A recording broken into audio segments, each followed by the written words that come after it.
bonjour, je suis contente de vous voir.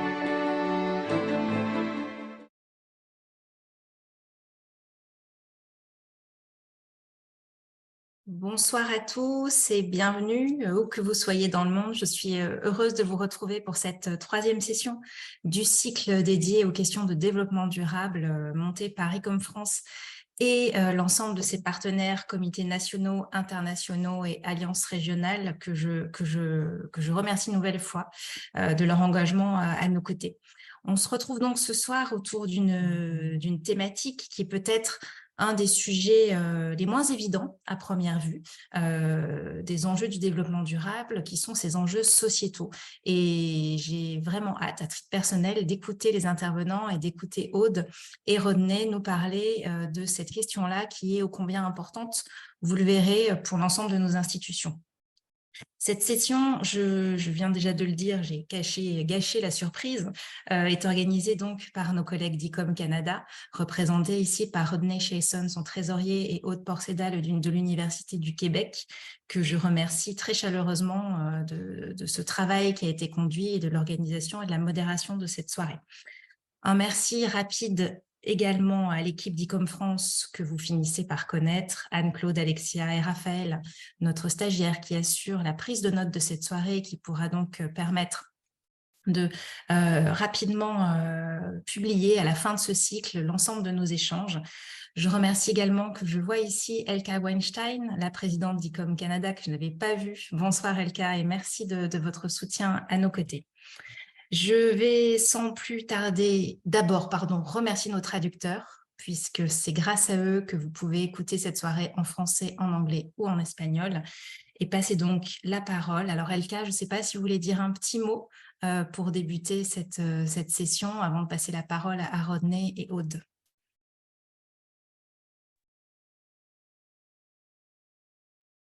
Oui, pourquoi pas.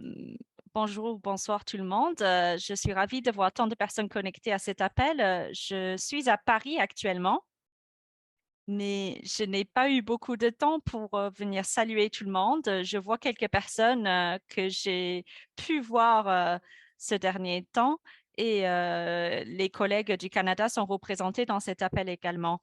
Je suis très contente de co-présider, d'avoir Rodney qui préside aux côtés de Aude. Je suis très contente de voir tout le monde. Elka, Aude, Rodney, la parole est à vous.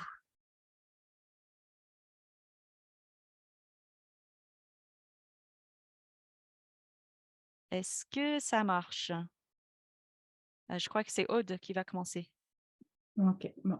Alors, je vais commencer. Bonjour à tous et puis merci à ICOM France et à tous les partenaires de s'engager dans ce projet-là, puis à ICOM Canada pour tout le travail qu'on a réalisé ensemble pour ce petit panel. Je voudrais vous partager juste quelque chose. Ah ben, il est partagé. Parce que la dimension sociale, on se rend compte, est souvent mal comprise. Alors, je vous ai mis 3 petits schémas. Celui d'Isabella Popp, qui est une chercheuse en Italie, qui a conçu un joli modèle théorique pour expliquer les dimensions du développement durable. Et si vous regardez les dimensions sociales et culturelles, donc basées sur les 3 dimensions plus la dimension culturelle du développement durable tel qu'il a été pensé depuis ses débuts. Donc, on voit que ça concerne tout ce qui est les enjeux de conservation, du patrimoine, toutes les connaissances culturelles, les savoirs et puis tout ce qui est immatériel. tout ce qui concerne l'identité, tout ce qui concerne les publics, l'inclusion, la diversité culturelle, le dialogue interculturel, tout ce qui est créativité et innovation, et bien sûr la vitalité artistique et culturelle des territoires. Puis si on va du côté de l'environnement social, ça va être le bien-être, l'esprit du lieu, la responsabilité sociale, tout ce qui est la participation et l'action citoyenne et l'engagement de l'organisation. Je ne reviendrai pas sur les éléments économiques et naturels, mais c'est pour vous montrer que quand on parle du social des musées dans le contexte du développement durable, c'est considérer tous ces éléments. Et vous savez que depuis 2015, on est passé aux objectifs de développement durable, en plus en utilisant maintenant les 5 P, donc la planète, les gens, la prospérité, la paix et les partenariats. Et maintenant, tous les objectifs liés à l'environnement ou aux enjeux socio-économiques sont interreliés. Et l'idée, c'est donc de penser cette interrelation pour s'assurer que tous ces 5 P puissent se reconnaître dans chacune de nos actions. Et aujourd'hui, on va plus s'intéresser aux enjeux sociétaux, ils ont quand même été regroupés, qui sont à peu près les objectifs, si je me rappelle bien, ils sont marqués en dessous, mais ils ne sont pas lisibles, c'est le 1, 2, 3, 4, 5, 7, 11 et puis 16, je crois, qui regroupe aussi tout ce qui est lié à la paix. Donc, vous voyez que là-dedans, il y a la santé, il y a tout ce qui est vulnérabilité, accès à l'éducation, tout ce qui est aussi l'intégration de tous les immigrants, les personnes de genre différents, etc. Donc, on touche énormément d'aspects dans les aspects sociétaux qui étaient souvent reliés à la médiation au public, mais aujourd'hui, en fait, c'est carrément questionné à l'échelle de nos employés, de notre territoire et plus globalement de l'ensemble des humains et des non-humains sur la planète Terre. Donc voilà, c'était pour vous introduire ça et vous dire qu'avec René, on a 4 intervenants qui vont, René va présenter les 2 premiers et moi les deux derniers. Voilà, je donne la parole à René, on vous remercie encore de votre attention et puis aux participants d'avoir accepté de présenter vos réflexions et vos travaux sur cette question.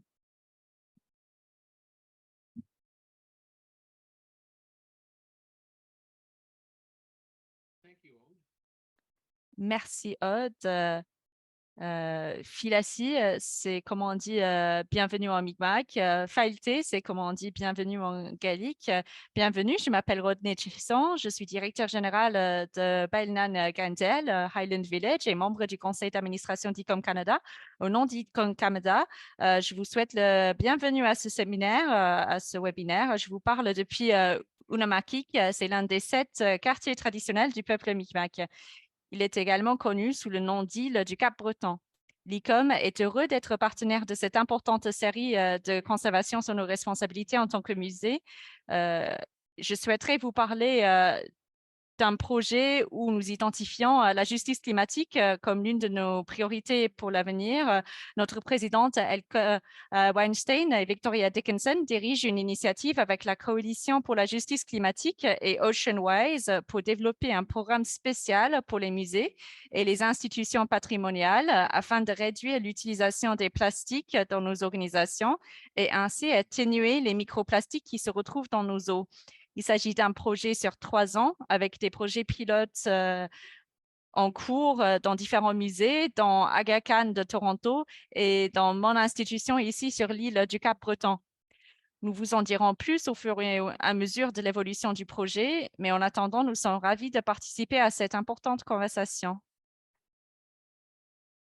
Je vais commencer en présentant notre premier intervenant qui s'appelle Amareswar, qui est président de la chaire de l'UNESCO sur les musées inclusifs et le développement durable du patrimoine à l'Université de l'Inde.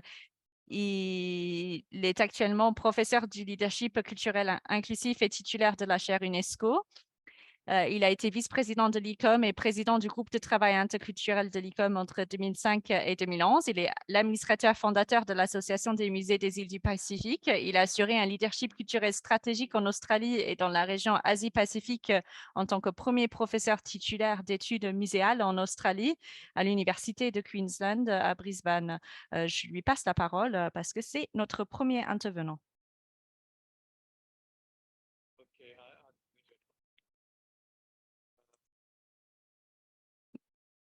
Merci beaucoup. Un instant, s'il vous plaît. Bonjour à tout le monde. Je suis à Rama Parwad, qui est une très belle ville. Je suis australien, mais je suis venu en Inde pour aider avec le développement de différentes initiatives et surtout pour accueillir un projet muséal qui s'appelle Kodalu. Ça signifie les belles filles. Quand je suis revenue grâce à l'ICOM France, l'ICOM Canada et tous les organisateurs, et je suis très reconnaissant du fait que vous vous concentrez sur les ODD et les 4 piliers de la durabilité. Si vous vous connectez sur sustainability.com, j'ai établi une communauté de connaissances autour de la durabilité. Avec ces 4 piliers notamment, il y a aussi museums.com qui parle du comité ICOM dont je fais partie. Je sais qu'il manque un peu de temps.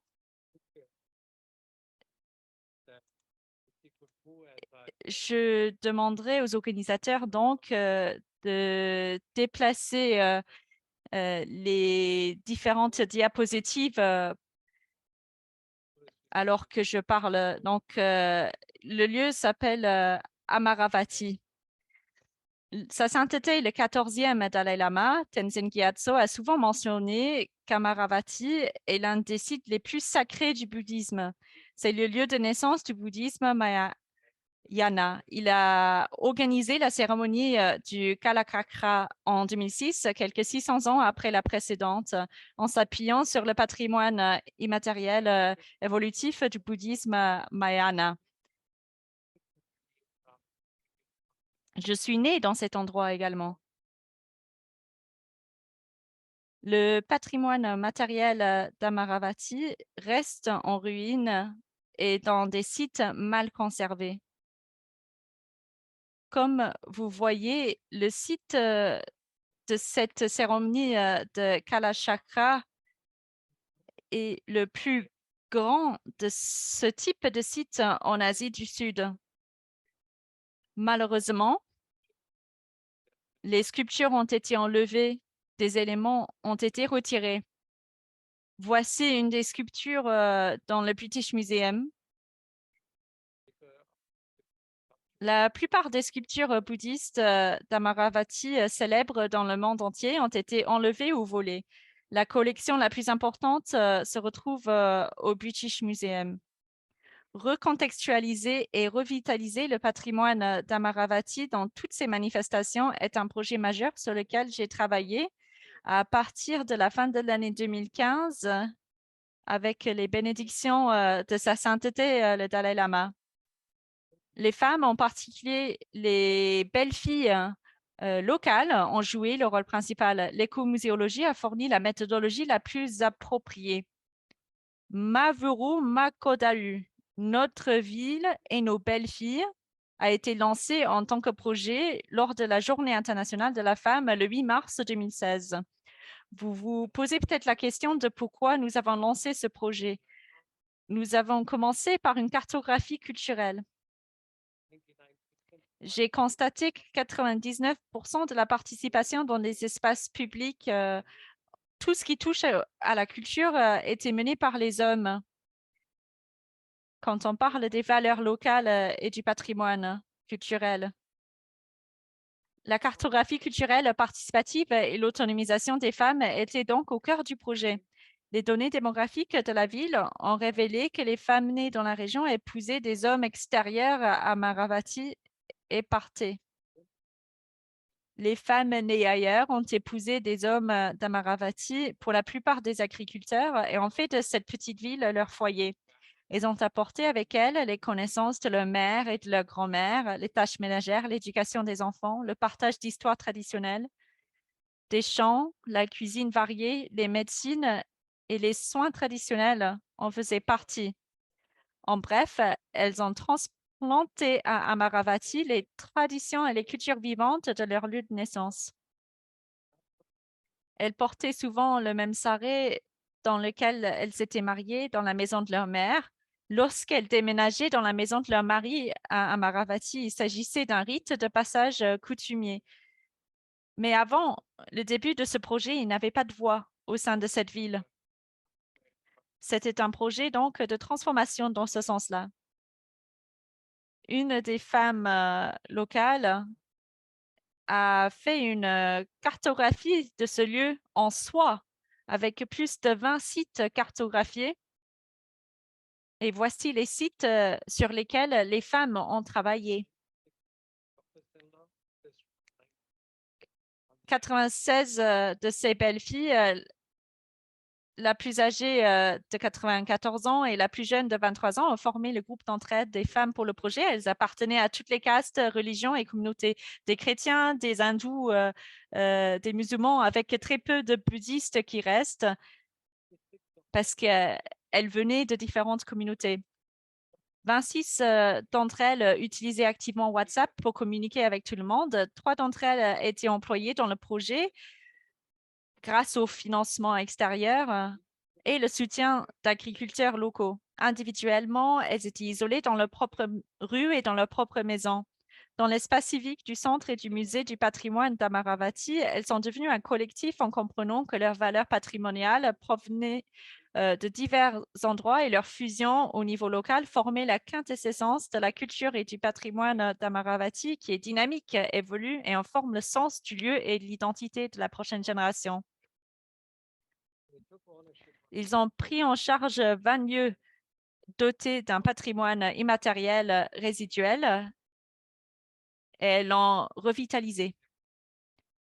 Elles ont assuré la réinterprétation et la présentation des objets dans le musée. Les arts du spectacle, en particulier la danse classique Kuchipudi que vous voyez dans cette diapositive, ont été présentés dans le temple principal pour la première fois depuis octobre 1947. Des cours ont été mis en place pour les élèves des écoles primaires et secondaires. Bien qu'il s'agisse d'une danse brahmanique hindoue, les femmes musulmanes sunnites ont amené leurs filles au cours avec le niqab qui couvrait le visage pour voir leurs filles danser. L'art du sol, ou Mugu, a été revitalisé lors du festival annuel des récoltes et d'autres occasions propices. Des femmes de tout âge et de toute origine se sont réappropriées la rue principale d'Amaravati. Comme vous allez voir dans la dernière diapositive, des concours d'art ont été organisés dans 3 catégories, les grands-mères, les mères et les filles. Et toutes les activités ont été financées par des agriculteurs qui étaient soit les maris, soit les beaux-pères de ces belles filles. Si nous passons maintenant à la prochaine diapositive, même si le bouddhisme a été en déclin en Inde, mais on oublie que ces déesses mères comme celle-ci sont des reliques de la louange et des rites bouddhistes. 12 temples de déesses mères délabrés ont été réhabilités. Contrairement au temple le plus important où la consorte est souvent subordonnée au dieu masculin principal, dans les temples de la déesse mère, la divinité féminine dans son contexte local était prédominante. Le projet de démonstration était le temple Balusulama Tali Gudi, comme vous voyez ici. Son idole a été retrouvée après avoir été volée dans le cadre d'un trafic illicite d'œuvres d'art. Le jour de sa réinstallation dans le temple, le 7 novembre, est devenu un jatara, c'est-à-dire un grand jour de célébration, de rituels, de bénédiction et de festin. Son temple délabré a été conservé dans sa forme du XIIIe siècle. Les rituels ont été ravivés, l'attribution de noms aux nouveau-nés, l'observation des bébés par leurs grands-parents et un certain nombre de rituels traditionnels qui étaient menacés ont été rétablis grâce à la transmission intergénérationnelle entre les femmes et les hommes les plus âgés et ces belles filles. Traditionnellement, les bœufs pour les charrues et les charrettes à bœufs étaient amenés à Balusulama pour être bénis. Aujourd'hui, on apporte même des motos neuves, surtout si elles sont destinées à des filles adolescentes. La zone du temple, y compris l'arbre banyan, fait désormais partie de l'espace civique où les Kodalu peuvent renforcer leur solidarité. La prochaine diapositive montre dans l'ombre de cet arbre, les belles filles se retrouvaient. Le projet Codalu comprenait des ateliers de conservation préventive d'objets importants, datant souvent des 2 derniers siècles à portée de leur lieu de naissance. L'idée de faire de chaque maison et foyer un musée vivant a été transposée dans leur vie quotidienne. Chaque maison a un musée. C'est une idée éco-idéologique. En ce qui concerne les antiquités, le point de vue des femmes a été encouragé. 2 grandes expositions d'art réalisées par les Kodalu ont été présentées. Nous avons encouragé les institutions principales de mener des interventions pour basculer de ce regard masculin vers un autre regard. Il s'agit d'ateliers d'art de plusieurs jours permettant aux belles filles de tout état de discuter entre elles de leurs idées et de leur visualisation par le biais de leur créativité. Le projet Codalu a encouragé l'engagement interculturel et intergénérationnel et les événements au-delà des frontières sociales et culturelles. Les affiches présentent l'image de jeunes transgenres très respectées par la tradition. C'est très intéressant que les femmes trans et les hommes trans ont été très respectés jusqu'à ce que les Britanniques les appellent moches. Et la tradition honorait et respectait les personnes trans. C'était dans les années 90 que cela a été rendu illégal et on leur a enlevé les terres et les propriétés. Les femmes ont pu participer aux expositions d'art et d'artisanat de l'épaxie et perfectionner leurs compétences en matière de dentelle, de vannerie et de narration. La transformation de la vie des femmes grâce au Codalu est devenu un signe d'autonomisation et de respect de soi pour les femmes. Les hommes ont publiquement joué un rôle de soutien et ont souvent fait l'éloge de la capacité du Codalu à faire revivre les paysages culturels, historiques et normands d'Amaravati, qui datent de plus de 2900 ans. C'est un exemple de l'ODD 5 du genre et de la culture dans le développement durable. Ce nouveau sentiment d'autonomie a apporté aux Kodalu le soutien dont elles avaient tant besoin pour répondre aux préoccupations en matière de la justice sociale. Sous l'ODD 5, la dignité et le respect pour soi est très important pour les femmes et pour les femmes. Le plaidoyer de ces belles filles a pu mettre fin au mariage des enfants. Des enfants, des filles de 11 ans étaient mariées et ça a dû s'arrêter. Les jeunes veuves avaient peut-être 30 ans avec de jeunes enfants. Et là, maintenant, on a mis en place des pensions. Les belles filles ont mené des interventions afin de permettre l'obtention de ces pensions. Les mariages entre oncles et nièces et entre cousins parallèles ne sont plus pratiqués. Ces mariages familiaux étroits sont à l'origine du nombre élevé d'enfants nés avec un handicap. Euh, on a sensibilisé à ce qui crée des handicaps au travers de ces mariages avec des familles proches. Très souvent, les filles handicapées n'étaient pas autorisées par leurs parents à se rendre dans les lieux publics ou à aller à l'école en raison de l'opprobre qui régnait dans la société. Souvent, on disait qu'une fille handicapée voulait dire que personne ne voulait se marier avec quelqu'un de ta famille. Cette situation a changé. Les filles de caste inférieure commencent à veiller à leur propre sécurité. Comme vous voyez dans l'image, c'est un inspecteur de police qui forme les femmes par rapport à leurs propres droits. Nous soulignons que leur autonomisation culturelle dans les espaces publics les aide à aborder le développement social ou le développement durable. C'est une approche que l'UNESCO préconise dans le cadre de son approche de la culture dans le développement. Dans la prochaine diapo, vous voyez que les jeunes filles sont en train de prendre place dans les rues principales. Ça veut dire qu'elles participent à la vie générale, ça veut dire les emplois, ça veut dire les revenus, ça veut dire respect de soi. Les enseignements tirés du projet sont les suivants. Une cartographie culturelle participative rigoureuse et essentielle pour garantir la participation des femmes au développement durable. L'appropriation par les femmes, par le biais de leur propre leadership culturel communautaire, est un gage de durabilité. La transmission intergénérationnelle du patrimoine culturel et la réparation pour dépasser les frontières de genre, de caste, de classe et d'autres frontières culturelles. Et les espaces civiques tels que les musées et les espaces patrimoniaux peuvent favoriser l'autonomisation des femmes par le biais d'initiatives locales.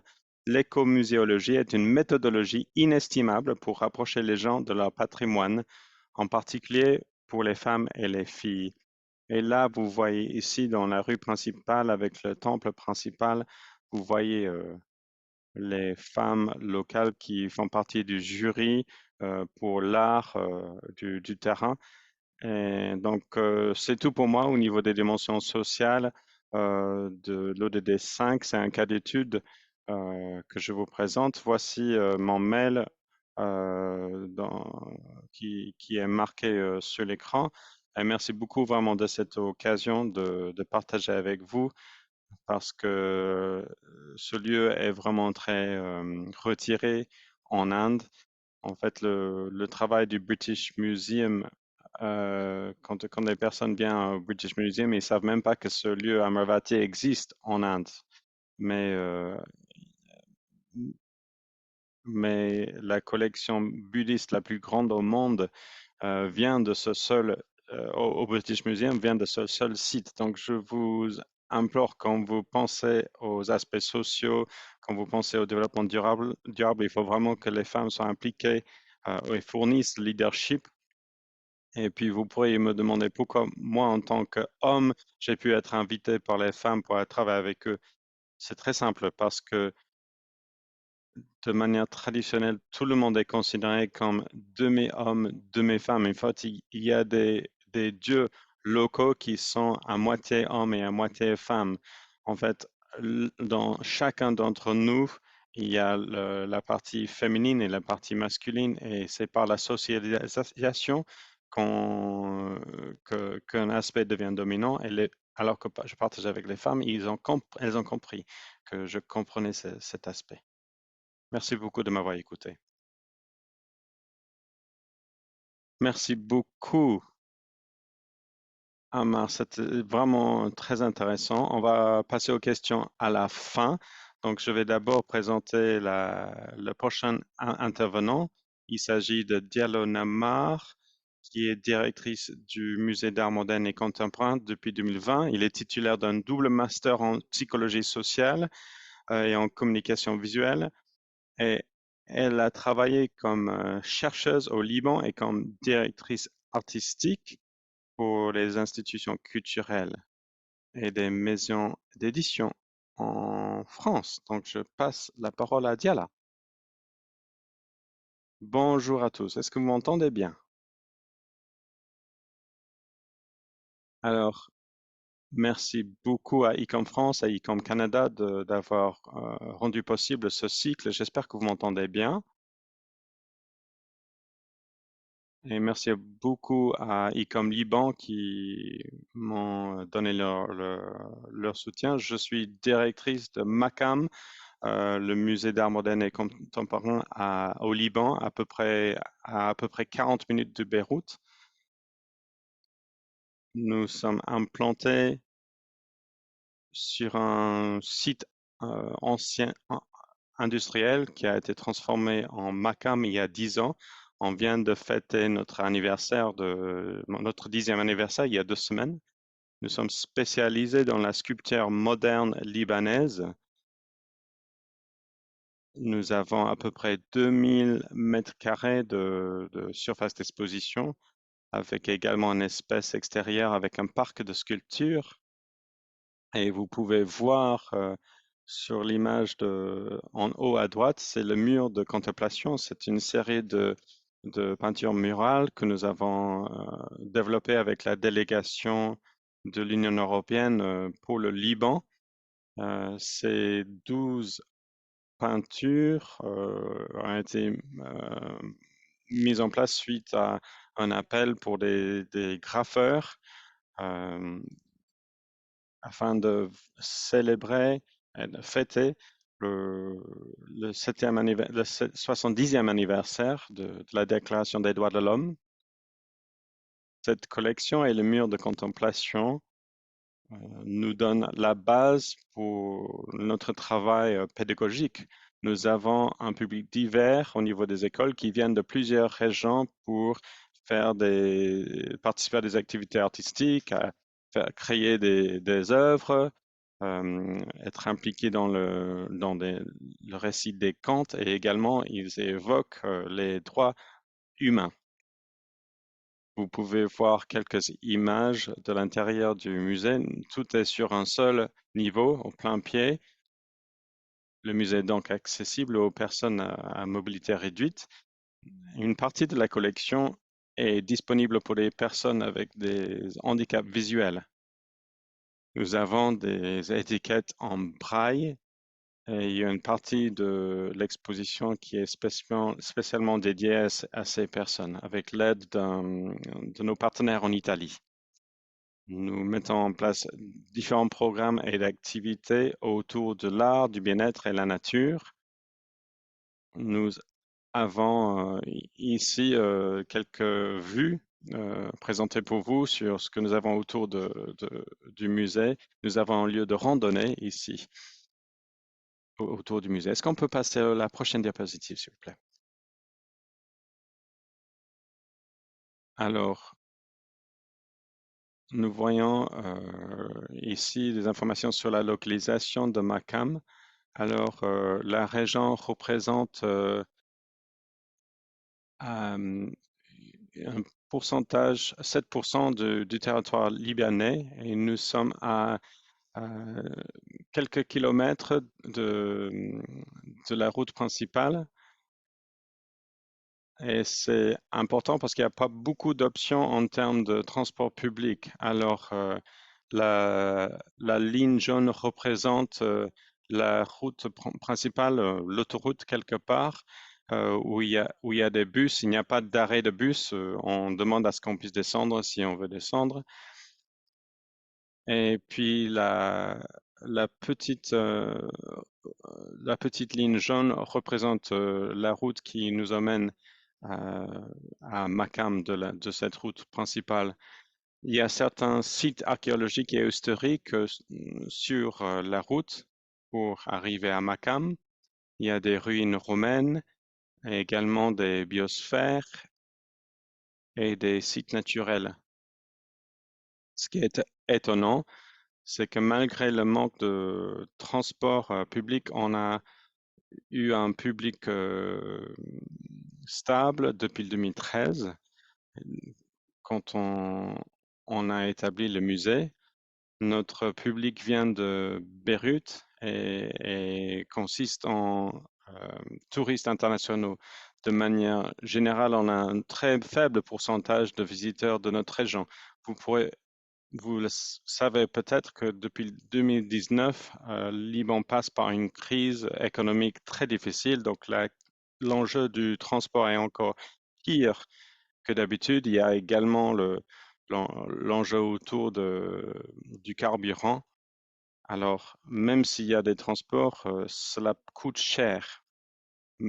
Malgré ces changements, nos publics restent stables, restent les mêmes. On a des publics qui nous viennent de Beyrouth et de tourisme international. On a peu de visiteurs qui viennent de la région.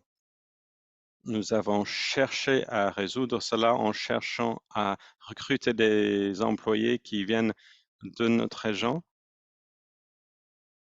Nous cherchons à mettre en place une publicité dans les réseaux sociaux pour notre région, mais cela ne fonctionne pas malheureusement. Donc, je vais juste vous raconter une anecdote, un événement qui s'est produit il y a un an. J'ai pris le taxi pour aller au travail et vous pouvez voir sur cette diapositive, il y a un bâtiment, une vieille usine à côté de Makam et la ligne de production était présente sur cette usine. Et souvent, il y avait 50, 60 personnes employées dans ces usines. Alors, le conducteur de taxi m'a posé la question de savoir quel était ce bâtiment. Et je lui ai expliqué que c'est une usine. Et il m'a dit pourquoi cette usine ne fonctionne pas. Et j'ai expliqué que l'usine ne fonctionnait plus depuis les années 80 et que maintenant il y avait un musée et que nous avons un programme pédagogique, un mur sur les droits humains, que nous avons une exposition pour des personnes à faible revenu et que nous sommes en train de démontrer notre patrimoine artistique libanais. Pour résumer, il m'a dit, bah, tout ça c'est bien, mais ce musée, il pourrait être ailleurs. Il y a une industrie qui est présente ici. Donc, il évoque un peu le potentiel et cela a vraiment résonné avec moi. J'ai compris quelque part qu'on a une responsabilité envers notre région. Jusqu'ici, si on va dans une boutique, même à Byblos, les personnes nous connaissent en tant que cuisine. Ils ne savent pas grand-chose sur Macam. Alors, il y avait toutes ces réflexions autour de comment attirer un public qui ne nous connaît pas et comment attirer un public que nous ne connaissons pas. Donc, notre programme s'est concentré sur le développement de programmes très concrets afin qu'on puisse euh, partir de Macam pour aller dans une région. Alors, nous sommes à une altitude de 600 mètres. Donc, en hiver, il fait froid. Donc, on pense à réfléchir à cette saison où il y a moins de fréquentation pour aller dans des écoles publiques dans une zone de 15 km autour de nous pour aller les voir et présenter des informations autour du patrimoine de sculpture libanaise et leur donner des activités qu'ils peuvent faire à la maison. Ces activités vont être partagées dans des centres sociaux dans la zone rurale montagneuse autour de Macam. Ce que nous faisions avant, c'est que nous avions mis en place un café et une boutique locale. Rien n'est importé d'ailleurs. Tout est de provenance locale. Alors, suite à ces premières conversations avec des producteurs locaux dans notre région, nous avons obtenu beaucoup d'informations parce que nous cherchons à travailler sur les mêmes préoccupations. Nos producteurs s'intéressent également à la réduction des déchets parce que nous ne sommes pas dans les zones où les déchets sont collectés de manière collective. Alors, d'autres sont également en train de travailler sur ces mêmes questions. Alors, nous avons commencé à intégrer des producteurs locaux du territoire et également des concepteurs locaux qui travaillent de la même manière que notre marque, en aligné avec l'art contemporain que nous sommes en train de présenter. Un projet que nous sommes en train de présenter, c'est également un produit qui vient de la région, du territoire, pour le territoire. Là, nous impliquons les acteurs du territoire pour participer à ce marché qui aura lieu d'ici quelques mois à la rentrée. Nous cherchons de cette manière de rencontrer nos publics et de permettre à ce que nos publics puissent voir ce que nous sommes en train de faire. De cette manière, nous avons pu rencontrer beaucoup de personnes et quand on leur parle de notre mur de contemplation, des droits humains, quand on parle des balades de biodiversité et tous les projets qu'on évoque, ils n'étaient pas au courant de tous ces projets. Alors, c'est de cette manière qu'on peut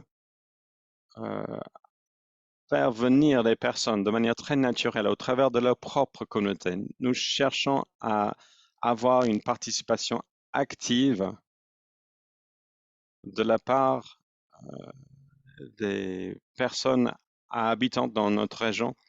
Alors ici, sur la diapo, vous avez Be Lebanese, Buy Lebanese, soyez libanais, achetez libanais. Donc là, on est en train d'encourager les personnes à acheter des produits locaux parfois les produits sont moins chers et sont également de renommée. Pardon, par le passé, on achetait parfois des produits bon marché et puis de renommée internationale, mais il y a ce désir maintenant de commencer à acheter des produits locaux, ce qui réduit notre empreinte carbone. Est-ce qu'on peut passer à la prochaine diapo, s'il vous plaît? Alors, voici la phase 2 que nous voulons mettre en œuvre. Nous voulons avancer autour du patrimoine artistique que nous présente à Macam et nous voulons le présenter à nos communautés locales dans les centres sociaux et surtout les écoles publiques autour du musée. Alors voici une première étape. Nous n'allons pas nous arrêter sur notre région. Quand on aura des financements, on va également chercher à aller dans d'autres zones plus retirées autour de notre établissement. Ce qu'on cherche à faire, c'est de commencer à construire des ponts et mobiliser la communauté dans les activités du musée. Nous avons rencontré des artisans, par exemple, qui sont prêts à partager leurs compétences avec un public plus élargi, mais nous souhaitons également proposer des programmes de formation à des personnes de la région qui sont intéressées. Ces formations seront ouvertes à tout le pays, mais on veut encourager des personnes locales à venir travailler sur des questions comme l'Internet des objets, l'intelligence artificielle ou d'autres savoir-faire en lien avec les arts. Alors, nous allons bien sûr évaluer tout ce programme autour de la découverte et la découverte de soi. Et nous allons chercher à établir un dialogue. En début d'année, nous avons cherché à collecter plus de données par rapport à nos visiteurs et nous allons adapter nos programmes en fonction des informations qu'on reçoit.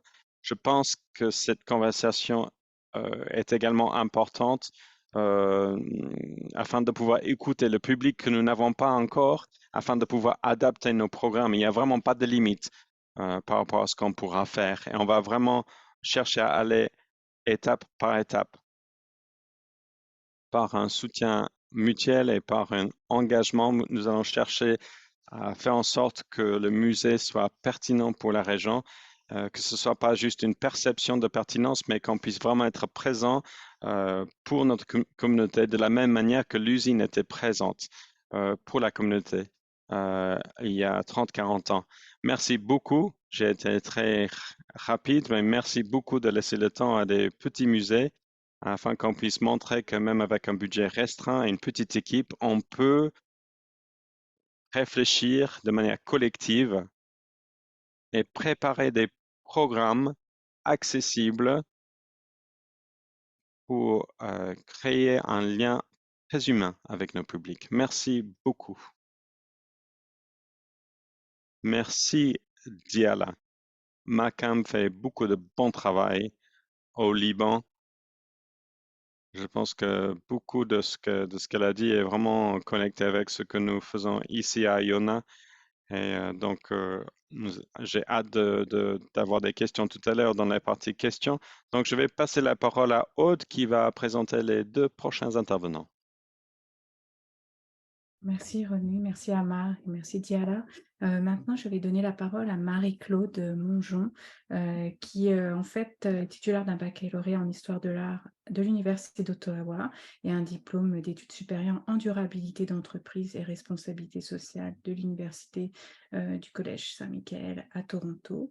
Elle est actuellement responsable du secrétariat général et des projets stratégiques au Musée d'art contemporain de Montréal, membre du comité consultatif de la Coalition des musées pour la justice climatique et des conseils d'administration de l'Association des musées canadiens et du Centre for Sustainable Practice in the Arts.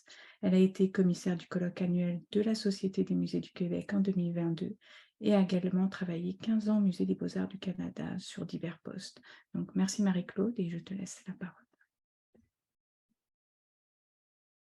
Merci Aude, merci Ratni, Diala, Amar. Those were very inspiring presentations. Thank you so much.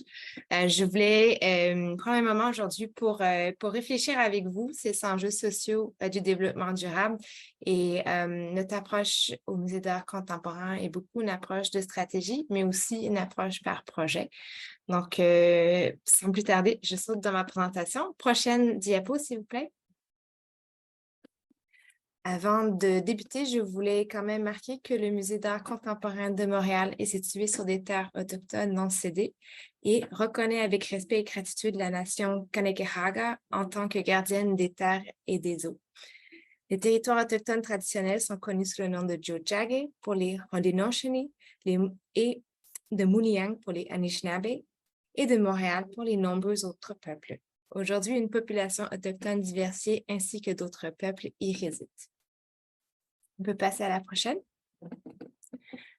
Alors, on nous a fait une petite mise en contexte plus tôt quand on a parlé des 3 piliers du développement durable, donc autant le pilier écologique, social et le modèle économique ou l'économie. Mais ce qui me frappe toujours quand je regarde ces 3 piliers, c'est qu'il y a vraiment une séparation qui est instaurée entre l'écologie et le social. On peut passer à la prochaine diapo.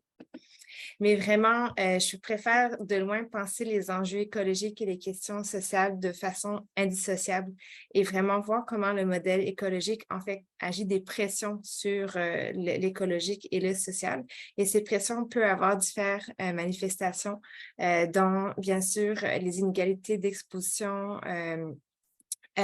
au racisme environnemental, l'invisibilisation et l'oppression, toutes les questions de colonisation et bien sûr de la décolonisation, l'inégalité d'accès aux ressources naturelles, à la nature, mais aussi aux retombées positives et au bien-être. Et c'est une séparation qui peut sembler en fait délibérée entre nature-culture, surtout dans les modèles occidentaux ou coloniales, où vraiment on a eu cette séparation qui s'est instaurée et c'est une séparation qui est fausse parce qu'on ne peut pas le penser différemment. Donc, c'est un peu l'approche qui sous-tend la façon que j'aborde le développement durable au sein de mon institution, mais aussi à travers le travail que je fais avec les autres organisations. On peut aller à la prochaine diapo. Donc, vraiment, entre les sphères des enjeux socio-écologiques et les musées, on voit très bien par la présentation des 2 autres présentateurs qui m'ont précédé, qu'il y a vraiment une sphère d'intervention où on peut arriver à arrimer autant l'existence des musées avec les questions socio-écologiques et beaucoup se recoupent dans des actions d'éducation, de médiation, mais aussi la participation, aussi la gouvernance, mais important aussi la reddition, la transparence ou ce qu'on dit en anglais, la accountability. Donc, comment on peut penser la rencontre entre ce que les musées faisaient traditionnellement et tous les enjeux qui se sont découlés des pressions sur les modèles, sur le social et l'écologie. On peut passer à la prochaine. Une petite mise en contexte, je parle de la perspective du Canada, mais bien sûr, sachant qu'il y a des musées qui s'étendent partout dans le monde. Au Canada, les musées, les galeries et les bibliothèques attirent de plus de 150 millions de visites par année pré-pandémie. On n'est pas rendu encore au même chiffre à post-pandémie, mais ça s'en vient. C'est quand même un fait prouvé qu'il y ait un lien entre la qualité de la vie et la santé des individus et le nombre de visites au musée. Mais on reconnaît aussi que les musées ont une place privilégiée parce qu'aux yeux des publics, c'est une des sources d'information les plus fiables, beaucoup plus fiables que les chercheurs et les scientifiques de façon complètement ironique. Les musées aussi cultivent des réseaux étendus de partenaires locaux, nationaux et internationaux. Et aussi, ils sont des organisations les mieux placées pour stimuler les changements sociaux, environnementaux et la sensibilisation, mais aussi en offrant des solutions alternatives. Et c'est toujours très étonnant de savoir qu'il y a plus de 95 000 musées dans le monde, selon l'UNESCO. En fait, c'est plus de musées dans le monde que de McDonald's, donc je m'en réconforte grandement. On peut passer à la prochaine. Alors, avant de rentrer dans le vif du sujet, j'ai beaucoup réfléchi avec des collègues et aussi alors que je présentais une présentation pour une autre conférence sur les actes de vandalisme ou les actes d'activistes au sein de musées d'art, surtout en Europe, il y en a eu quelques-uns ailleurs.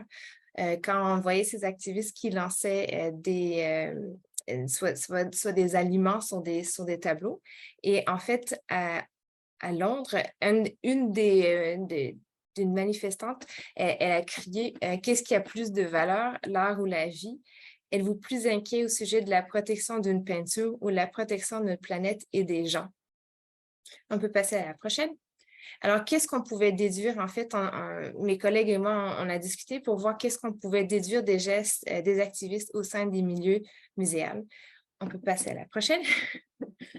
Et en fait, il y avait six thèmes qui vraiment s'en ont découlé et de façon assez surprenante ou peut-être pas surprenante, beaucoup de ces thèmes se rattachent beaucoup au pilier social, mais là, c'est là qu'on voit beaucoup que le social et l'environnemental sont encore indissociables. Donc, le premier mythe qui était vraiment qui était vraiment examiné par cet acte-là, c'était vraiment le mythe que les musées sont neutres. Ce n'est pas vrai. Mais la façon qu'on peut vraiment mettre à nu la façon qu'on présente l'information, c'est vraiment d'assurer une transparence dans nos processus, d'avoir une gouvernance participative et aussi surtout de reconnaître notre histoire tout en examinant nos parties prenantes. Il y a aussi un autre mythe que les musées sont accessibles, comme Diala le mentionnait, dans sa population locale, les gens ne savaient même pas l'existence du musée. Pourtant, le musée est là, les portes sont ouvertes, mais pourquoi les gens ne viennent pas? Des fois, les musées peuvent être des lieux élites, ils peuvent être perçus très certainement comme des lieux coloniaux, surtout au Canada ou aux États-Unis. Les musées devraient être aussi ouverts aux intérêts, aux cultures, aux valeurs des communautés diverses, en particulier à celles autochtones ou celles qui sont sous-représentées. On a aussi ce mythe que les musées sont sans pouvoir. Déjà, un activiste dans un musée, en fait, fait un appel que les musées ne sont pas sans pouvoir. On a vraiment une occasion ici d'écouter, d'initier une conversation et de mieux comprendre l'impact social du musée. Parce que si on a choisi ce lieu comme endroit où faire cette manifestation, c'est qu'il y a un très grand impact social également. Un mythe qu'on peut aussi avoir, c'est que les musées sont figés, souvent figés dans l'historique, un reflet du passé. Mais ce n'est pas vrai. Nous sommes des gens qui occupons des lieux qui sont vivants. On n'est pas distincts des contextes actuels. Alors, comment s'engager et dialoguer avec le public qui cherche justement à se mettre en action face aux enjeux socio-écologiques? On peut aussi penser que les musées jouent un rôle secondaire, mais en fait, ils ont un rôle à jouer et en fait, ils ont une position centrale en tant que facilitateurs pour faire rayonner la culture et transmettre des savoirs. Et finalement, un mythe, mais ce n'est pas dans tous les pays, mais certainement au Canada, on peut avoir ce mythe-là que les musées ne sont pas impliqués dans la crise climatique. Mais ça commence avec une analyse de l'empreinte écologique, mais aussi des liens avec l'industrie des énergies fossiles et les investisseurs. On peut passer à la prochaine diapo. Alors, cette idée des musées comme agents de changement, ce n'est pas moi qui l'invente. Beaucoup de personnes en ont écrit beaucoup. Je vous mets une référence ici, le livre Museums as Agents of Change de Mike Moraski, qui est allé piger dans beaucoup de littérature qui existe à ce sujet. Mais pour nous, à quoi ça ressemblait au musée d'art contemporain? Prochaine, merci. En premier, il faut identifier les parties prenantes du musée. C'est une partie très, très, très importante et fondamentale. Et se questionner sur le niveau de science de ces parties prenantes. Mieux comprendre quelles sont leurs influences et quelles sont leurs attentes. Je vous en ai mis quelques-unes ici, mais je vous invite à rajouter dans le chat. Si il y avait d'autres parties prenantes que j'ai oubliées, vous pouvez me les envoyer et me les suggérer. On peut passer à la prochaine étape. Après, il faut se poser des questions très fondamentales quand on veut adresser les enjeux sociaux et incarner le changement. Mais quels sont les enjeux qui sont les plus importants pour les parties prenantes, pour notre milieu, pour notre communauté? Quelles retombées on cherche à avoir pour chaque partie prenante à court, moyen et long terme et quels moyens on dispose ou on pourrait se disposer pour les réaliser, mais aussi de les mesurer et les faire progresser. Pour ce faire, il faut avoir une approche transversale et participative. Au musée, on a beaucoup cerné que notre partie prenante pour le plan stratégique, c'était notre personnel et notre conseil d'administration. Et on veut s'étendre pour le prochain exercice à notre communauté. C'est important de travailler en groupe de travail, avoir des comités, mais après ça, de repérer et mettre le travail dans des plans d'action et d'avoir une reddition. Et c'est aussi important d'avoir des politiques ou des directives qui viennent structurer le travail. Comme ça, quand il y a une nouvelle personne qui œuvre dans le musée, elle peut se familiariser avec les directions qu'on aurait choisies. On peut aller à la prochaine. Alors, le Musée d'art contemporain de Montréal, je vous en fais une petite présentation très, très raccourcie. Musée inauguré en 1964 qui aura déménagé 4 fois dans son existence. Et maintenant, nous sommes dans notre 4e déménagement. Nous sommes dans un centre d'achat et nous avons une galerie et un atelier éducatif. Nous sommes en attente que notre lieu permanent ailleurs soit rénové et soit mieux adapté pour les besoins du musée et de la communauté. Donc, nous sommes présentement dans cette salle ici. On peut aller à la prochaine. Il y a beaucoup d'activités qui se passent du côté du musée, autant les expositions que nos événements. Mais je vous présente ici les activités qui sont en fait les activités de mes collègues en éducation qui ont développé des manières très judicieuses et très intéressantes de venir dialoguer et participer avec le public. La question du projet de l'école au musée du Crème, par exemple, c'est d'avoir invité une école qui est venue passer au musée une journée complète pendant plusieurs semaines pour pouvoir réaliser des apprentissages scolaires en intégrant de l'art.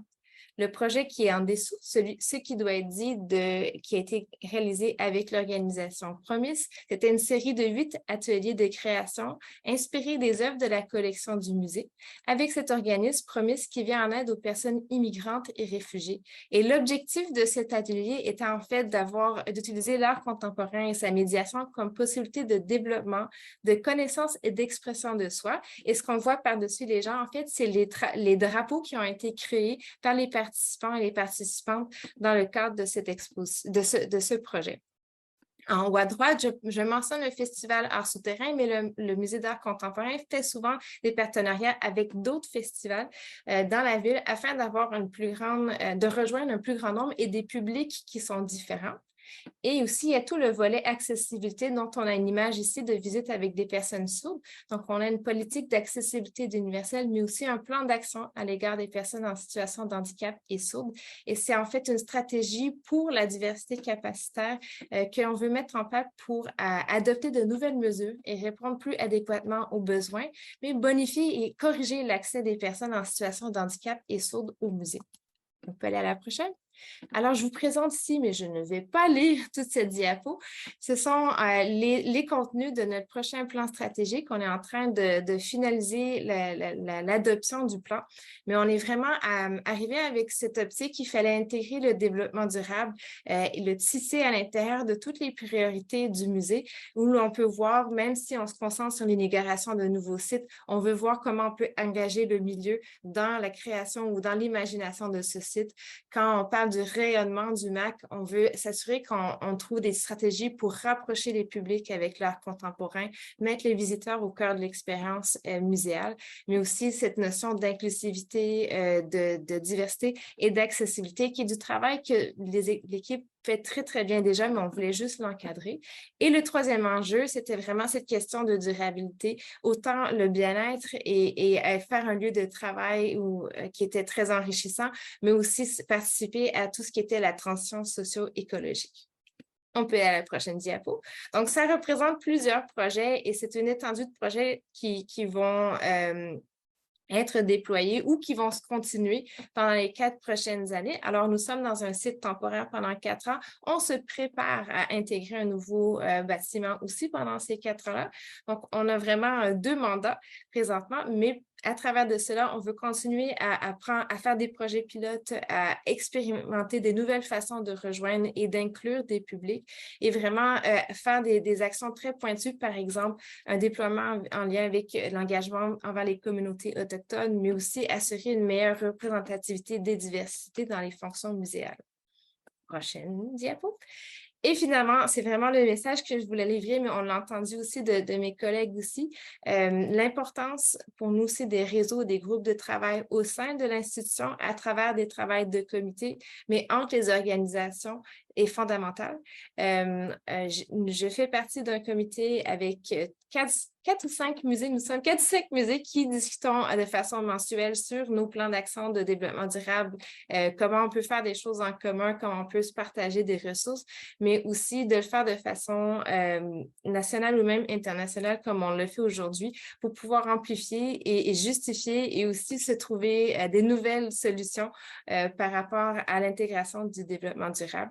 Et je vous fais une parenthèse que le colloque de l'Association des musées canadiens l'année prochaine, en fait, s'appelle « L'avenir, c'est la collaboration ». Donc, c'est un bon temps d'envoyer ou de vous intéresser à ce qui se passe à l'Association des musées canadiens. Et c'est tout. Si vous avez des questions, vous pouvez me contacter, on peut échanger. Je serais vraiment ravie de vous entendre de votre côté également. Merci. Merci Marie-Claude. Vous avez, Marie-Claude, une des plus grandes expertes au Canada dans les musées, donc n'hésitez pas à la contacter tant au niveau du contenu que de la mise en œuvre, elle peut vous partager ses connaissances. Vous avez vu, on est passé des enjeux liés aux femmes avec l'approche écomuséale. Ensuite, comment, quand on reprend un lieu, l'esprit du lieu, comment on réinterroge en fait notre rapport au public, comment passer d'un musée qui est centré vers l'économie, le tourisme, vers une approche plus d'économie sociale et locale. Puis là, on voit comment un musée urbain, qui est une société d'État, donc qui est financé en partie par le gouvernement, est en train de penser son développement stratégique encadré par des lois, etc., mais aussi dans une période de changement, de déménagement.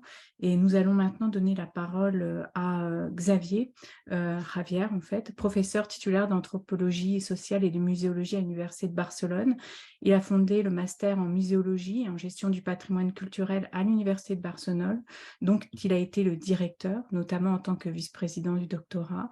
Il travaille sur les musées-sociétés, l'ethnologie et la mémoire, également sur le patrimoine immatériel. Il coordonne actuellement un projet de recherche sur les musées et la durabilité. Il a réalisé de nombreuses publications et parmi ses derniers livres, c'est sur l'impact du Covid sur le patrimoine immatériel, un article dans Culture et Musée sur la transformation des musées et de la société en Espagne et d'autres sur l'impact des effets du Covid sur les musées et le patrimoine. Et il va nous présenter un peu sa vision de la durabilité dans ce contexte-là. Merci et je vous laisse la parole.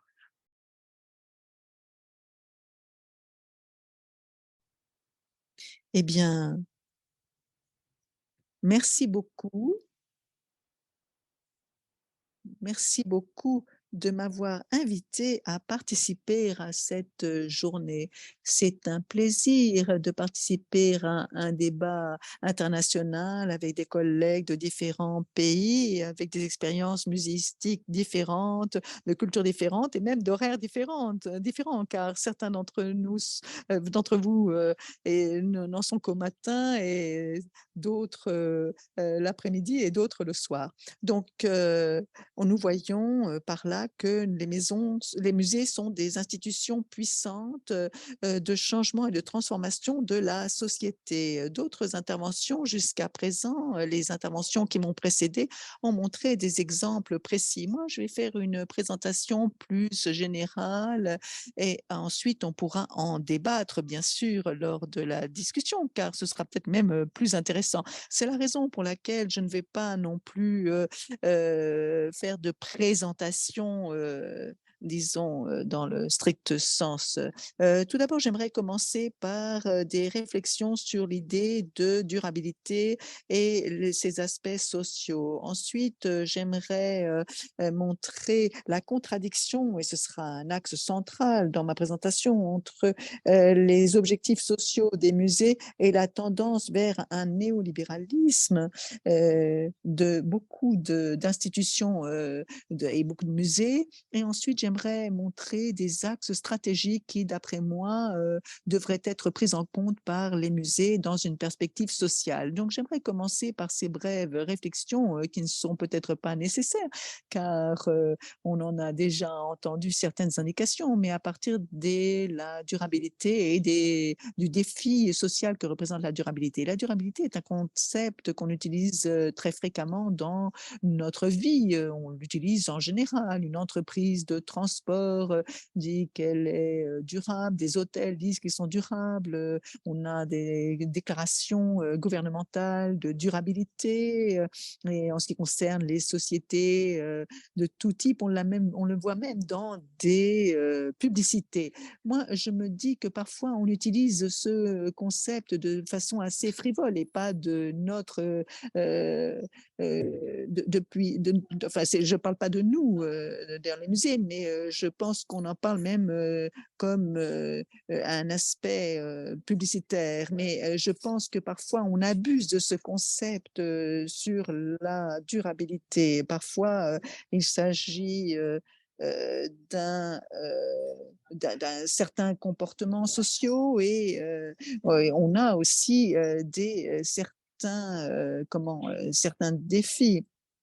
Mais évidemment, en Inde, au Liban, en Europe, le contexte n'est pas le même. Les modèles de musées sont aussi très différents. Les priorités sont également différentes. C'est la raison pour laquelle parfois je me demande qu'est-ce que l'on veut dire par durabilité. Évidemment, il y a beaucoup de publications sur ce sujet et c'est un discours constant. Mais parfois, il faudrait se demander qu'est-ce qu'il y a au-delà de ces déclarations d'intention. Souvent, on oublie que la durabilité est un concept plus large. L'idée de développement durable, comme on l'a vu lors des autres présentations, le concept de développement durable fait allusion aussi aux droits de l'homme, au genre, etc. Mais en général, si on demande à la population, eh bien, on voit que les citoyens pensent au changement climatique et à l'environnement comme une question centrale. Le schéma qu'a présenté Houghton lors de sa présentation et dans ces 4 sphères, le social, environnemental, économique et également culturel. Cette idée du concept culturel est fondamentale pour atteindre le social, car il y a cette idée de durabilité culturelle. On ne peut pas comprendre la durabilité si l'on ne prend pas en compte la durabilité culturelle. Et qu'est-ce que je veux dire par là? Parce qu'il y a un lien et les musées ont une énorme capacité, ainsi que les institutions culturelles, car elles sont des instruments qui traduisent les véritables défis qu'affrontent les populations et cela les aide à prendre des décisions sur leur patrimoine et sur leur développement. Et nous sommes vraiment des outils de médiation. J'aime aussi toujours dire que on pense que la durabilité, c'est un nouveau concept, mais en fait, il découle d'une longue tradition des musées. Si l'on pense à la création des musées, eh bien, n'avaient pas peut-être l'étiquette de durabilité, mais enfin, ils avaient quand même en tête l'idée de développement et de mettre les musées au service de la société. Et je crois qu'il est bon d'en tenir compte, car en fait, les musées ont toujours eu une dynamique plus sociale. Leur idée était une idée de durabilité. Il y avait évidemment d'autres étiquettes, mais enfin, c'est quand même remarquable. Et aussi, avant de passer au deuxième point, il y avait autre chose. Je voulais signaler que l'impact de la COVID dans les musées a été vraiment très important et cela nous a donné des idées pour aborder la question de la durabilité. Car tout d'abord, ça a été le premier phénomène mondial de l'histoire. Enfin, les guerres, les conflits, oui, mais ont été en général plus régionaux. Mais là, on a vraiment tous vécu la COVID et les musées, d'une façon ou d'une autre, ont dû fermer et ont dû résister sans public.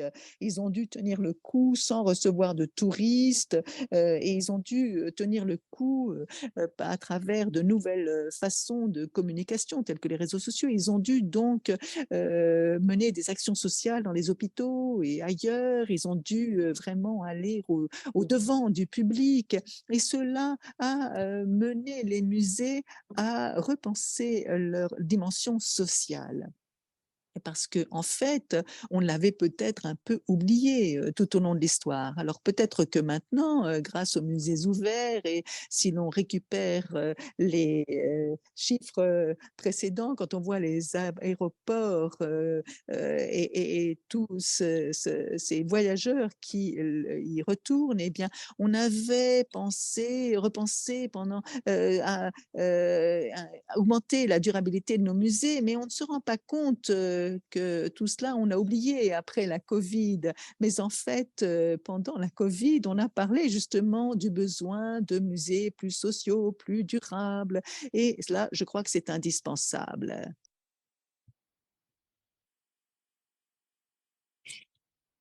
Tout n'est pas comme avant. Les effets dépendront de nombreuses variables, mais ça va être perceptible à terme. Et effectivement, la COVID nous oblige à chercher un musée beaucoup plus social.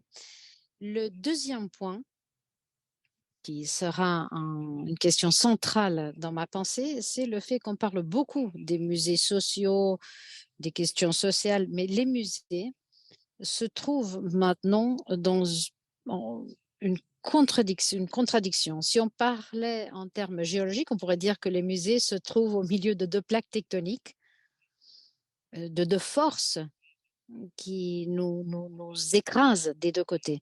D'un côté, l'idée d'un musée néolibéral qui triomphe avec des questions budgétaires, mais aussi une plus grande image sociale en termes de tourisme, la recherche de touristes, la création d'énormes bâtiments qui sont de nouvelles cathédrales et de nouveaux éléments de notre société, des phénomènes de construction par le biais de la diplomatie culturelle.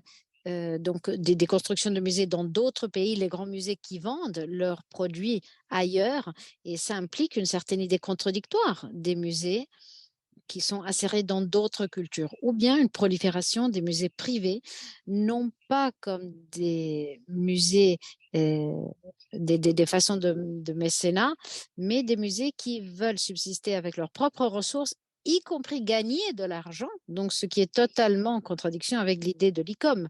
Mais ça existe.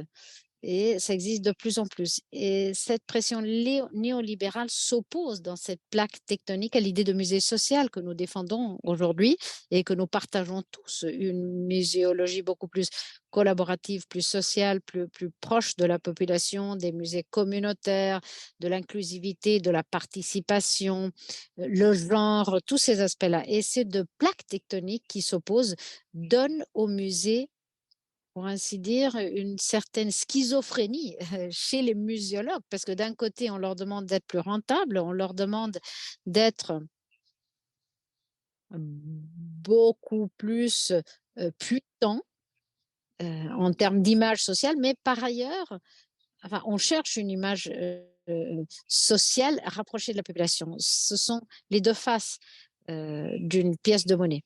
L'idée de la muséologie néolibérale qui s'accroît par le biais de grands musées, de grands bâtiments, et dans certaines régions du monde, ça existe plus que dans d'autres, mais en général, il y a une expansion un peu partout.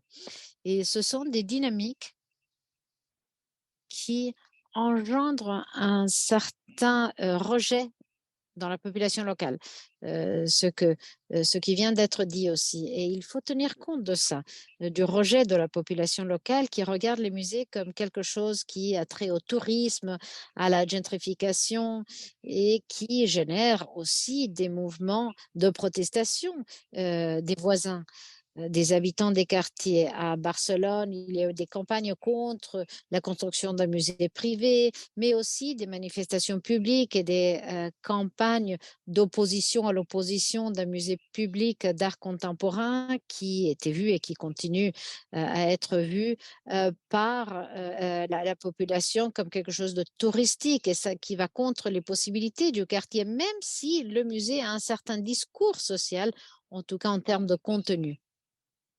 Donc, cette question et des phénomènes similaires sont aussi habituels dans d'autres villes, parce qu'on considère les musées comme des endroits de pouvoir élitistes, des endroits touristiques, ce qui n'est pas forcément vrai parce que la plupart des musées, en général, ne sont pas comme ça. L'immense majorité, ce sont des petits musées fortement sociaux, engagés, mais dans l'esprit de la population, dans l'opinion publique, il y a une image élitiste du musée. Ce n'est pas par hasard, comme l'oratrice précédente le disait, que les activistes climatiques ont mené des actions dans les musées parce qu'ils avaient un plus grand impact, et évidemment, mais aussi parce qu'ils percevaient les musées comme des endroits de pouvoir où les mouvements de protestation aux États-Unis, de Black Lives Matter, les actions de protestation, parce que les musées, ce sont des endroits coloniaux, des sièges du pouvoir. C'est un problème important parce que les musées ont cette double face, cette double perspective, et nous nous efforçons, sincèrement, à tous les musées, ou la plupart des musées, nous nous efforçons dans cette dimension sociale, mais il y a cette contradiction. Comment dépasser la contradiction? Ça, c'est la troisième partie de mon intervention. Les musées sont sociaux, mais la plupart de la population ne les perçoit pas en tant que tels. Le modèle néolibéral qui est implanté dans beaucoup de musées, eh ben, pose tous ces problèmes. Comment aborder les aspects de la durabilité? Il y a 5 grands défis. Le premier, c'est la question économique. Il faut survivre à l'impact économique. Nous avons vu dans la crise de 2007 et dans la dernière crise aussi, une réduction du budget des musées, un impact sur le plan de l'emploi. La situation de l'emploi est terrible dans beaucoup de musées. Il y a d'autres dimensions aussi, la dimension sanitaire. Donc, comment atteindre une durabilité économique sans renoncer aux projets sociaux? Parce que la tentation est souvent de renoncer à ces projets sociaux. Et ça a trait au financement public-privé. Jusqu'à quand dois-je permettre un financement privé sans risquer ma fonction sociale, telle que le disait un directeur de musée? Un autre risque, c'est de s'adapter à l'impact digital. Vous allez me dire que ça a trait, quel est le rapport avec la durabilité et les défis sociaux? Pour moi, c'est primordial. Il y a une transition lente avec beaucoup de questionnements, beaucoup d'inconnus. Mais la presse, il y a quelques années, elle était une presse écrite sur papier, et maintenant, elle est en ligne toujours. Et les moyens digitaux ou numériques nous proposent des façons de participer qui ne peuvent pas être négligées et qui sont importantes. Le troisième axe stratégique qui a aussi été cité cet après-midi dans les brillantes présentations qui ont été faites, c'est l'idée de musées plus collaboratifs et participatifs. Je dis collaboratif et participatif non seulement dans les actions qui peuvent être menées avec les collections que nous avons, mais aussi en ce qui concerne la propre essence du musée. La période du Covid a pointé quelque chose qui est très important, comment les musées ont mené des actions pour montrer ce qui se passait pendant la période du Covid, par exemple par le biais de témoignages, d'objets matériels, etc. C'est-à-dire que ce n'était pas quelque chose d'imposé du haut, hein, comment faire ces collections. Non, les collections se sont formées grâce à un processus collaboratif. Il y a une longue tradition de muséologie collaborative. Comme la participation sociale, tout comme ça. Des musées collaboratifs et participatifs sont possibles non seulement par le biais d'actions qui permettent d'amener la population au musée, mais aussi en changeant l'image du musée.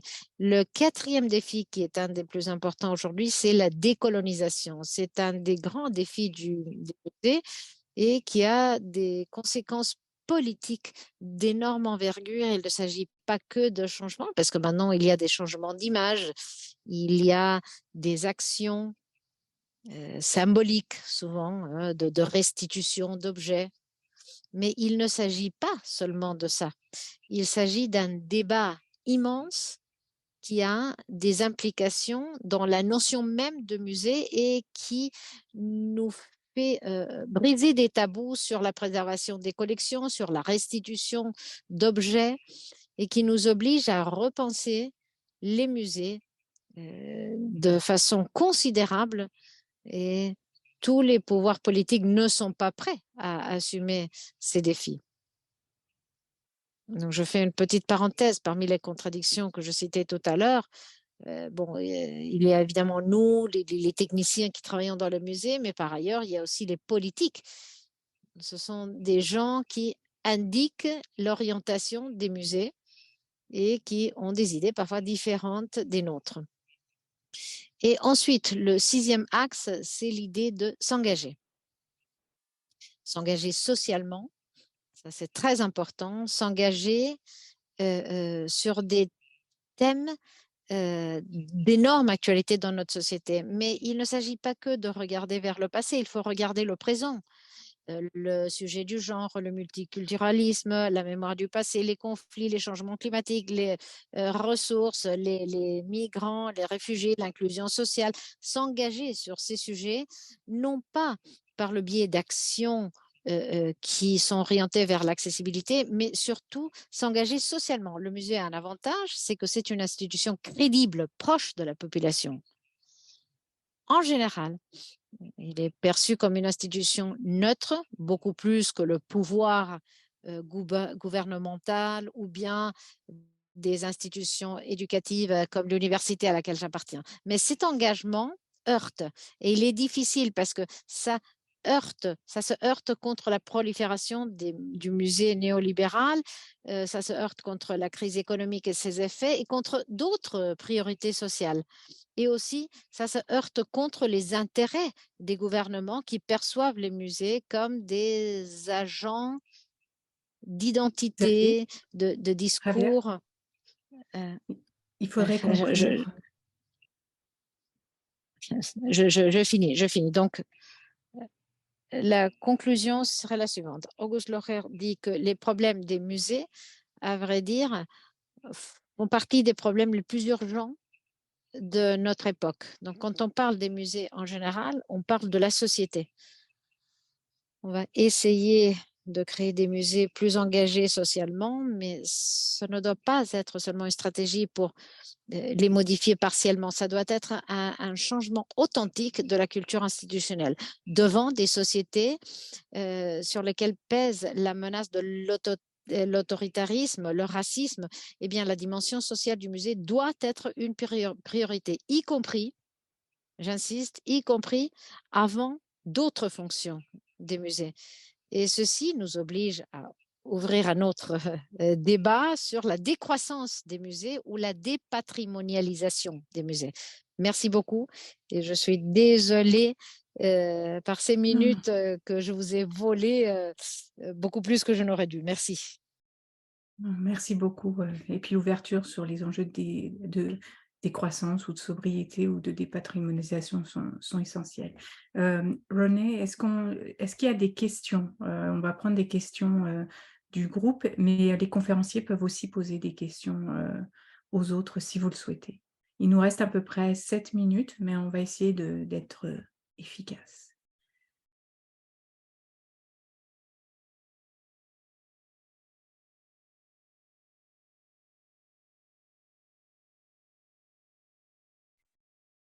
Pas de questions.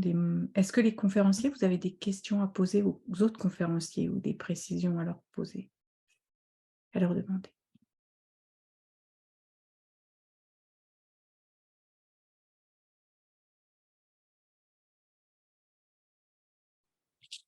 Moi, j'ai beaucoup parlé, donc je ne suis pas la personne la plus idoine pour poser des questions, mais je voudrais, nonobstant, souligner le fait que les 3 perspectives qui nous ont été proposées ici ouvrent différentes portes.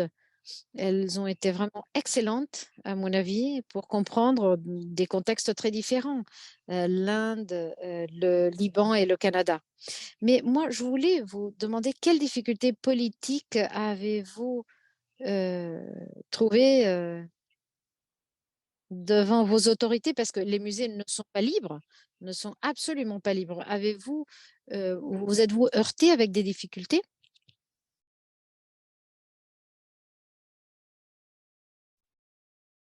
Amar, voiture.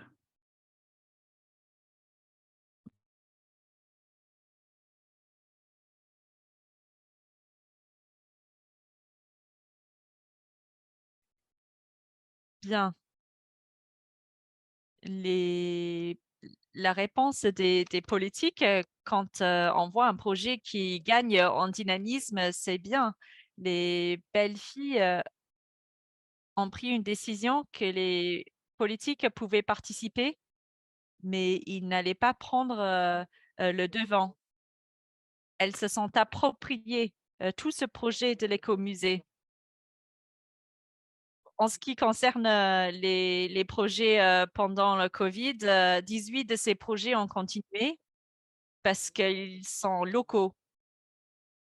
2 projets avec l'implication de l'État ont été fermés. Ça en dit beaucoup parce que quand il y a une appropriation locale, c'est différent. Le défi, c'est que avec ces femmes que vous avez vues, j'imagine que s'il y avait eu des hommes, ils n'auraient pas pu se mélanger ensemble parce qu'il y a des intouchables, comme on dit, parmi ces femmes. Ce sont des femmes de caste plus inférieure. Il y a des personnes autochtones, mais elles ont réussi à passer au-dessus de ces différentes frontières pour travailler ensemble. C'était une autonomisation, un empowerment en tant que collectif. C'est quelque chose d'assez populaire. Les autres ont voulu modéliser ce que nous avons fait. Mais si on n'est pas local, si on n'est pas dans un endroit, même si on a des perspectives intéressantes, moi j'ai pu me faire accepter parce que je parlais le dialecte, mais sinon c'est compliqué. Il y a un besoin donc de leadership culturel. Il y a beaucoup de consultants en Inde, tous à Delhi, mais dès que les financements arrivent, ils disparaissent malheureusement. Le gouvernement est très engagé, mais les avancements et les progrès sont très lents. En tout cas, merci beaucoup de m'avoir donné cette opportunité de répondre à cette question.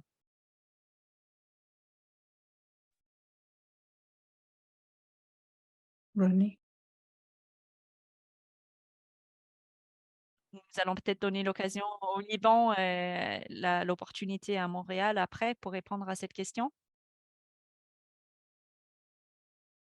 Pour le cas du Liban, on est maintenant dans des difficultés assez graves. On est dans un genre de vide. Donc, ce n'est peut-être pas un manque d'intérêt, mais on ne compte pas ni sur le soutien, ni sur des réactions du gouvernement libanais. Donc, on compte sur d'autres structures de financement, comme les ambassades, les structures de financement internationales et régionales, et beaucoup sur des collaborations solidaires. Donc, c'est ça qui nous fait avancer. Mais le jour où l'État nous mettra des bâtons dans les roues, c'est que d'une part, le pays ira mieux et on sortira un peu de l'invisibilité. Donc, on manque encore un tout petit peu de visibilité.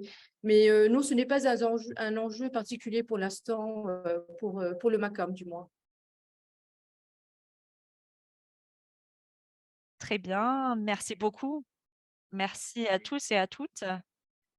Cela a été très enrichissant cet après-midi. Merci à tous nos intervenants, à toutes nos intervenantes. Beaucoup de choses ont été évoquées, comme Aude l'a dit, avec les objectifs du développement durable qui ont capturé beaucoup d'enjeux assez uniques et surtout pour les personnes en Amérique du Nord, il y a des nouveautés pour l'égalité des genres, par exemple, qui est très éclaircissant de plusieurs manières. Il y a beaucoup de points à prendre en compte, à réfléchir au sein de nos propres institutions. J'ai beaucoup aimé ce que Marie-Claude a dit par rapport au groupe de travail sur la durabilité avec des réunions mensuelles. C'est une très bonne idée. MACAM, comme j'ai dit, où il y a beaucoup de connexions. beaucoup de thèmes similaires qui rejoignent ce que nous vivons ici au nord du Canada. Ça a été une session très riche. Merci à Aude qui a fait la plupart du travail pour mettre en œuvre cette session pour ICOM Canada. Je vais repasser la parole à ICOM France pour vous donner les dates à venir. Merci encore à tous et à toutes.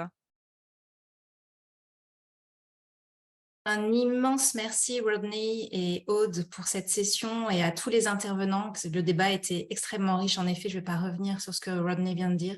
Donc vraiment un grand merci à vous tous. Effectivement, on se retrouvera après la césure estivale le 24 septembre pour la session dédiée à la formation et à la recherche, le 18 octobre pour le numérique et développement durable et le 22 novembre pour les plans d'urgence et la reconstruction. Je vous souhaite un bon été et je finis avec le formidable message d'espoir que Marie-Claude nous a délivré. Rappelez-vous qu'il y a plus de musées dans le monde que de McDo. Voilà, bonne soirée à tous et à très bientôt. Au revoir.